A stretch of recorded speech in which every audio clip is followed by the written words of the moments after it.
মা, আমি বলি কি বলতো, দেখো এটা তো ঠিক যে তোমারও বয়স হচ্ছে আস্তে আস্তে, তাই এবার দায়িত্বগুলো যদি একটুখানি ভাগাভাগি করে নাও সবার মধ্যে, তাহলেই তো হয়। এরমভাবে লেজে গোবরে হতে হয় না। বড় বৌমা, তুমি এখন থেকে মনে হয় ওই ঠাকুরপোর ওষুধের ব্যাপারটা ছুটকিকে বুঝিয়ে দাও।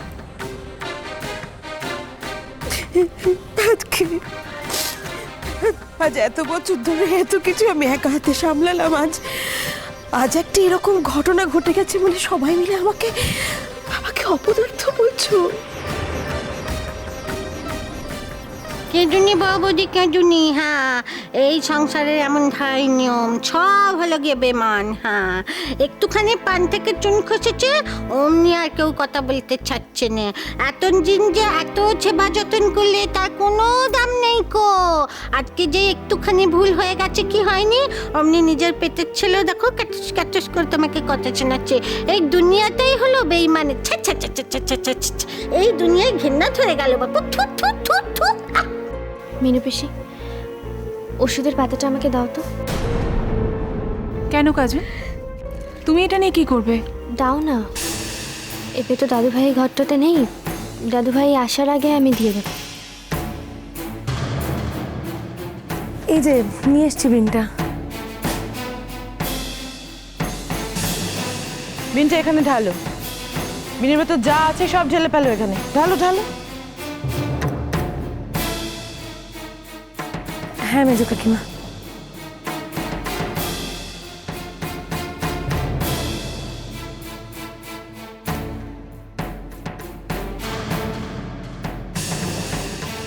ওই তো ওই তো ওই তো ওষুধের খালি স্ট্রিপটা।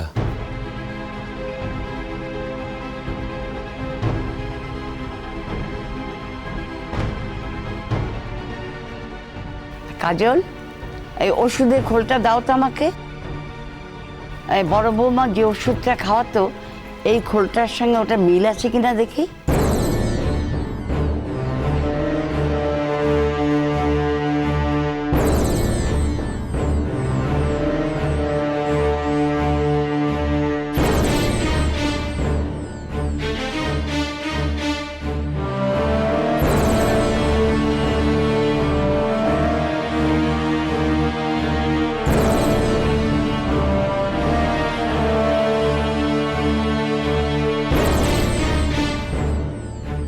কি হলো মিনু পিসি, চুপ করে আছেন কেন? পরিষ্কার তো বোঝাই যাচ্ছে এটা অন্য ওষুধ।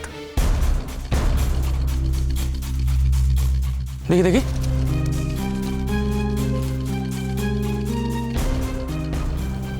সর্বনাশ!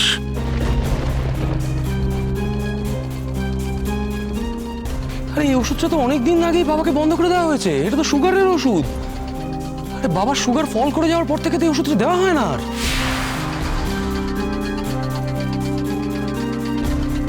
কিন্তু কিন্তু বাবার ওষুধ তো আমার ভুল হওয়ার কথা নয় মেজো ঠাকুরপো। আমি ভুল করিনি। ভুল যে হয়েছে তার প্রমাণ তো হাতে নাতে পেলে বড় বৌদি। এখনো তর্ক করে যাবে? সোনা জেঠি তুমি বিশ্বাস করো, আমি বাবাকে ভুল ওষুধ দিইনি। আমি রোজ যে ওষুধ দিই সেই ওষুধই দিই।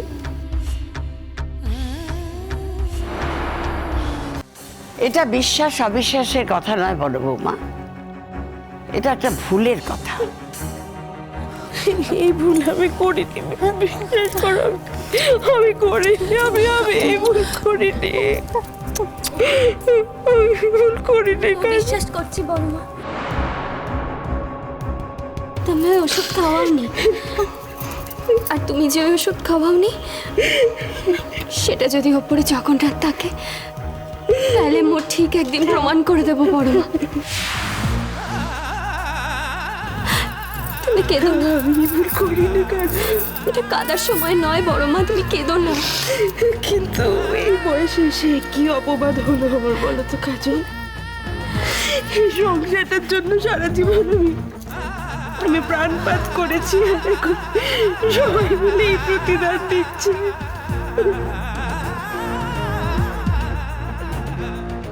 কাঁদে না কাঁদে না, চুপ চুপ, একটু একদম কেঁদুনি, একদম কেঁদুনি, একদম কেঁদুনি। আমার কাজল রানী পারেনি বললো না ঠিক ঠিক প্রমাণ করে দেবে, তাহলে তুমি কেন কাঁদছো বলো? হ্যাঁ, তুমিই তো বলো যে সব কিছুতে ধৈর্য ধরতে হয়। হ্যাঁ, বলোনি আমাদেরকে, তাহলে আজকে তো তুমি বাবা বলতে ধৈর্য ধরতে পারছো না, কেন কাঁদছো বলো?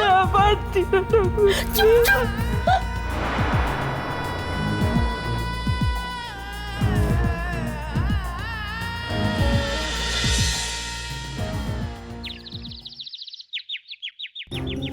শুভ, হ্যাঁ জ্যাঠামশাই। তোমার মার কাছে এখন হসপিটালে কে আছে? হ্যাঁ, কাল তো বৌমা সারা রাত্রির গদাইয়ের কাছে ছিল, সঙ্গে তো ছোটনও ছিল, কিন্তু ছোটন শুনলাম সকালে চলে এসেছে। তাহলে এখন হসপিটালে কে আছে? বৌমা তো এমনিতে বড় একটা বাইরেই বেরোন না, তাহলে তো হসপিটালে ওর কাছে কারোর একটা থাকা দরকার ছিল। হ্যাঁ জ্যাঠামশাই, আমি এই যাচ্ছি। আসলে আমি জানতাম না যে ছোটন সকালে বেরিয়ে এসেছে। জানলে আমি আরো আগে রওনা হয়ে যেতাম। আমি এক্ষুনি যাচ্ছি জ্যাঠামশাই। সোনা দাদু ভাই, আপনার দুধ কর্নফ্লেক্স। রাখো। এতে তো জানার কিছু নেই শুভ। ছোটন তো কাল সারা রাত্রি হসপিটালে ছিল। আচ্ছা, ছুটকি না হয় তার স্বামী ভালো না হলে এখান থেকে নড়বে না, ঠিক আছে, কিন্তু তোমার কি উচিত ছিল না সকাল সকাল গিয়ে ছোটনকে ছেড়ে দেওয়া? তা তো গেলেই না, বরং জ্যাঠাবাবুর কথার উত্তরে এমনভাবে বললে যেন ছোটন হসপিটাল থেকে এসে খুব ভুল করেছে, অন্যায় করেছে। সোনাইটি, আমি কিন্তু সে কথাটা বলিনি। মুশকিলটা হচ্ছে কি বলতো, আমি কোনো একটা কথা বলছি সেটাকেই তোমরা তোমাদের মতন করে সাজিয়ে নিচ্ছ। শোনো, এখন এইসব অবাধ্যর কথা না বলে তোমার এক্ষুনি যেটা করা উচিত সেটা করো। আজকে হসপিটালে গিয়ে ডক্টর বাসুর সঙ্গে কথা বলো, কথা বলে আমাকে আপডেটটা জানাও।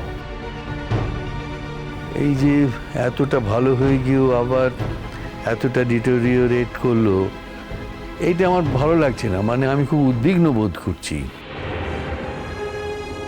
আমি বিকেলে যখন যাব তখন ডক্টর বাসুর সঙ্গে কথা বলবো ঠিকই, কিন্তু তার আগে এখনই তুমি বোঝার চেষ্টা করো ওকে ধরে যে ব্যাপারটা ঠিক কি হচ্ছে।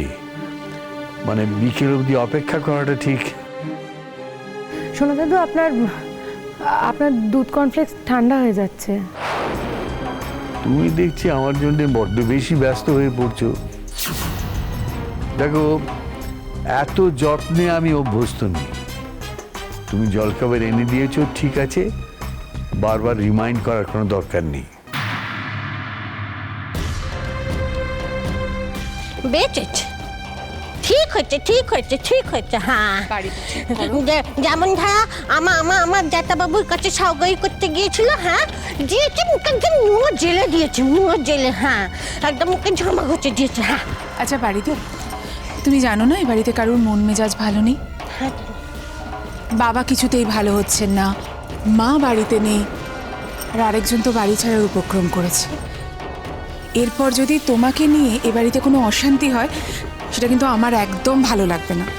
আমি কিন্তু একদম সেটা চাই না। পারিদি, প্লিজ কথা বলো না, কথা বলো না, চুপ করে বসো এখানে, বসো। এ বাড়ি ছাড়ার উপক্রম করেছে গো মিনু?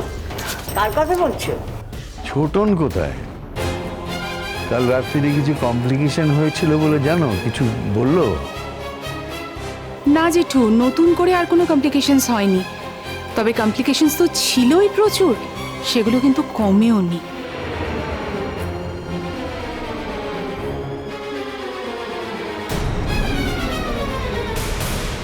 ও অঞ্জনা রানী, এত সকালে সেজে গুজে কোন চলে যাচ্ছ শুনি? হ্যাঁ, তুমি যদি আমার বাবাকে দেখতে দাও, আমি কিন্তু তোমার সঙ্গে যাবো বাপু, এই বলে দিলুম। হ্যাঁ, আমি এখন বাবাকে দেখতে যাচ্ছি না ঠাকুরজি।